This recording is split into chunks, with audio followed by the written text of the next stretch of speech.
একবার উজ্জয়িনীতে এক ব্যাপারী থাকত। তার একমাত্র পুত্র ছিল গন্ধর্ব সেন। সে এক সুন্দর ও আকর্ষক যুবক ছিল। একদিন গন্ধর্ব সেন নদীর কিনারে হাঁটছিল। সে এক দুপার ঘাট দিয়ে যায়, যেখানে দুপারা কাপড় ধুচ্ছিল।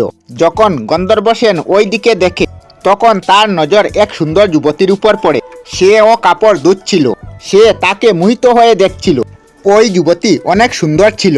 নদীর পাশে একটি মা কালীর মন্দির ছিল। গন্ধর্ব সেন সেখানে দেখে ওই যুবতীকে দেখতে লাগলো। যখন সকল দুপা কাজ শেষ করে যেতে লাগলো, তখন ওই যুবতীও তার পরিবারের সাথে চলে গেল। তখন গন্ধর্ব সেন মা কালীর মন্দিরে যায় এবং মা কালীর সামনে দাঁড়িয়ে শপথ নিল যে যদি 1 মাসের ভিতরে ওই যুবতীর বিয়ে তার সাথে হয়ে যায়, তবে সে তার মাথা কেটে মা কালীকে উৎসর্গ করবে। এরপর গন্ধর্ব সেন তার বাড়ি চলে গেল। যুবতীর চেহারা বারবার তার চোখের সামনে আসছিল। সে তাকে ভুলতে পারছিল না। গন্ধর্ব সেন ভাবল, যদি ওই বিষয়ে সে তার মা বাবার সাথে কথা বলে, তখন তারা কখনো তাকে এক দুপার সাথে বিয়ে করতে দেবে না। তারা বলবে তাকে কোনো ভালো ঘরের কন্যার সাথে বিয়ে করা উচিত। এইভাবে সে তার মাতা পিতাকে কোনো কিছু বলে না। পরের দিন গন্ধর্ব সেন সে তার নিজের ঘরে নিজেকে বন্ধ করে নিল। সে উপোস থাকতে লাগলো এবং ঘর থেকে বের হয় না। তার মা বাবা বুঝতে পারলেন না তাদের একমাত্র পুত্রের কি হয়েছে। তখন সে তাদের কিছু বলল না। তখন তারা তার বন্ধু দেবদত্তকে ডাকলে। তারা ভাবল গন্ধর্ব সেন হয়তো তাকে কিছু বলবে। গন্ধর্ব সেন এবং দেবদত্ত দুইজন বাল্য বন্ধু ছিল। তারা একই পাঠশালায় পড়ত এবং সবসময় একসাথে থাকত। তারা দুজন তাদের কোনো কিছু লুকাতো না। যখন দেবদত্ত গন্ধর্ব সেনের এই অবস্থা দেখতে পায়, তখন সে দুঃখ পায়। সে তাকে এর কারণ জিজ্ঞাসা করলো। গন্ধর্ব সেন তাকে সবকিছু খুলে বলল। সে তাকে বলল সে ওই যুবতীকে বিয়ে করতে চায়। দেবদত্ত তাকে শান্ত হতে বলল।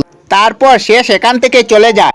তারপর দেবদত্ত ওই যুবতীর ঘরে যায় এবং তার মা বাবার সাথে কথা বলে। ওই দেবতার নাম রূপমতী ছিল। দেবদত্ত তাদের সামনে বিয়ের প্রস্তাব রাখে। তারা অনেক খুশি হলো। যখন দেবদত্ত গন্ধর্ব সেনকে ওই কথা বলল, তখন গন্ধর্ব সেনও খুশি হলো। তারপর রূপমতী ও গন্ধর্ব সেনের বিয়ে হলো।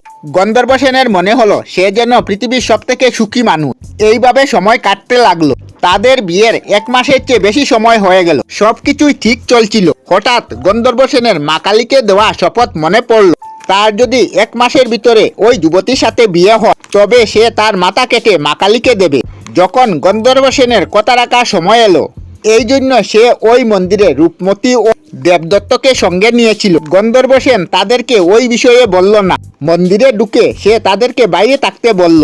তারপর সে দেবীর পূজা করলো এবং তার মাথা কেটে দেবীকে উৎসর্গ করল। যখন অনেক সময় পর সে মন্দির থেকে বের হলো না, তখন দেবদত্ত তাকে দেখতে গেল।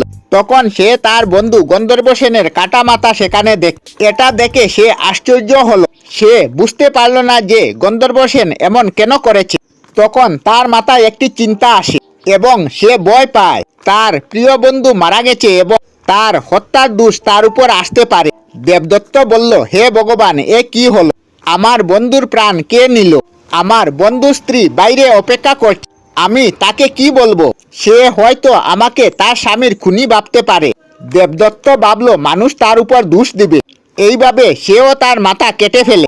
যখন রূপমতী দেখলো 2 বন্ধু মন্দির থেকে বের হচ্ছে না, তখন সে ভিতরে গেল এবং ভিতরের দৃশ্য দেখে ভয় পায়। তার বন্ধু এবং তার স্বামীর মাথা কাটা ছিল।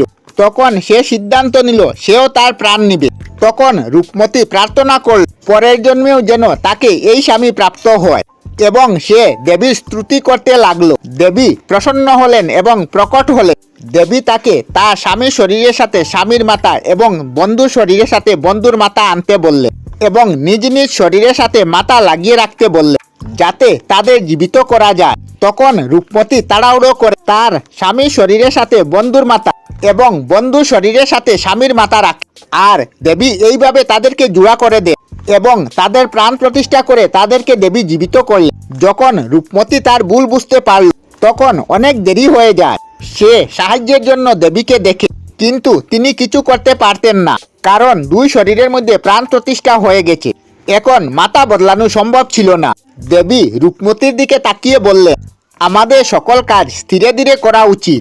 তুমি তাড়াহুড়োর মধ্যে যা করেছো তার কোনো সমাধান আমার কাছে নেই। আমি আর তাদের মাথা আলাদা করে জোড়া দিতে পারবো না। এই বলে মা কালী অদৃশ্য হয়ে গেলে গল্প শেষ করে বেতাল বিক্রমাদিত্যকে প্রশ্ন করল, এখন রূপমতি কাকে স্বামী মানবে?